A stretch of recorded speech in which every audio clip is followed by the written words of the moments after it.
आज ये कहते हैं कि किसी ने आरोप नहीं लगाया, लो मैं लगा देती हूं आरोप।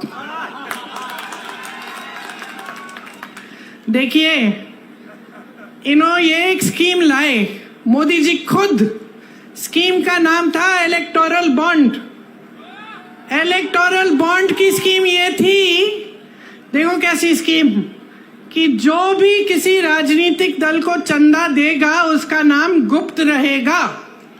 किसी को पता नहीं चलना चाहिए कि अडानी जी ने कितना दिया, अंबानी जी ने कितना दिया और किसी और ने क्या दिया। ये थी स्कीम। खूब चंदा लिए, अपनी पार्टी को तो दुनिया की सबसे अमीर पार्टी बना दिए, 60,000 करोड़ खर्च भी दिए अपनी पार्टी पे। अब किसी ने केस डाल दिया तो सुप्रीम कोर्ट में केस आया। न्यायाधीशों ने देखा, कहा ये तो बड़ी गलत स्कीम है। राजनीतिक दल जनता की सेवा का काम करता है, उसे जो चंदा देता है उसका नाम तो पारदर्शी होना चाहिए, जनता को मालूम होना चाहिए कि भाई इन्होंने इतना दिया, इन्होंने इतना दिया और किसको दिया।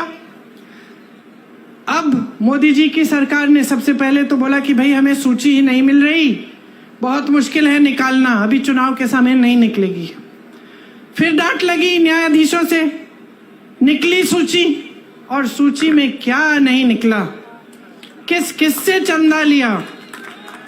गुजरात में जो पुल गिरा था उसके बनाने वाले से चंदा लिया। आपको वैक्सीन लगी थी, टीका लगा था कोविड का, हाथ उठाओ किस किस को लगा। मुझे भी लगा, 2-2 बार सबने लिया, सर्टिफिकेट मिली ऐसी। किसका चेहरा था उस पे? किसका था? शहंशाह जी का चेहरा था। उस टीके को सिर्फ एक कंपनी ने बनाया था, ये नहीं कि 10 कंपनियों ने बनाया।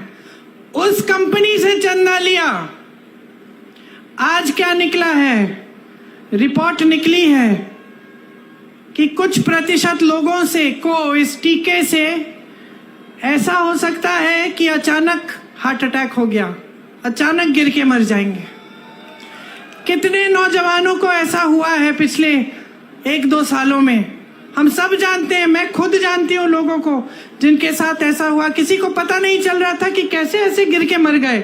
अच्छे खासे सेहतमंद थे, कोई जिम कर रहा था, कोई दौड़ लगा रहा है, कोई 40 साल का, और आज आपको ये बात पता चल रही है। और ऊपर से ये बात पता चल रही है कि भाजपा ने इनसे चंदा लिया।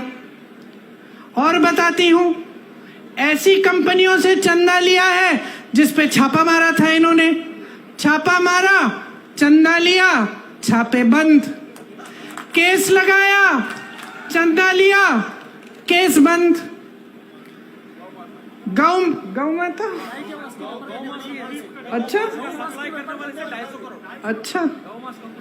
हमें बताया जा रहा है कि गौ मांस के सप्लाई कंपनी से भी चंदा लिया है 250 करोड़ का।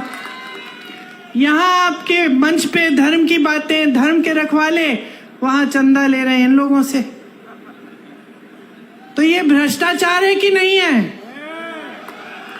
इससे बड़ा भ्रष्टाचार आपने कभी देखा है कि सरकार ने भ्रष्टाचार की स्कीम ही बना दी? एक जमाने में भ्रष्टाचार होता भी था तो छुपके चोरी से होता था, अब भ्रष्टाचार खुलेआम स्कीम के तहत हो रहा है, इलेक्टोरल बॉन्ड। और आपको कहने की ये हिम्मत कि हम भ्रष्ट नहीं हैं, कहते हैं कि खुद ईमानदार हैं, बाकी सारे नेता भ्रष्ट हैं। किसी को जेल में डाल दिया है, किसी मुख्यमंत्री को, किसी और को जेल में डाल दिया है, किसी पार्टी का, जैसे कांग्रेस पार्टी के खाते बंद करा दिए चुनाव से पहले कि इनको चुनाव के लिए कोई सुविधा नहीं मिलनी चाहिए। अपनी पार्टी को इस कदर वॉशिंग मशीन बना दिया है, धुलने वाली, जो कपड़े धोने वाली मशीन होती है ना, कपड़ा डालो, गंदा कपड़ा अंदर डालो, निकालो तो साफ निकलता है।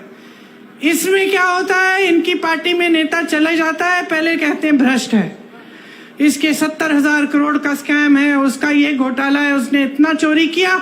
फिर कहते हैं आइए, आपका स्वागत, हमारी पार्टी में आइए, जैसे ही वो नेता उनकी पार्टी में चले जाता है तो कहते हैं कि बिल्कुल ठीक, इसने तो कुछ किया ही नहीं है, ये तो साफ हो गया, ये तो बहुत ईमानदार आदमी है।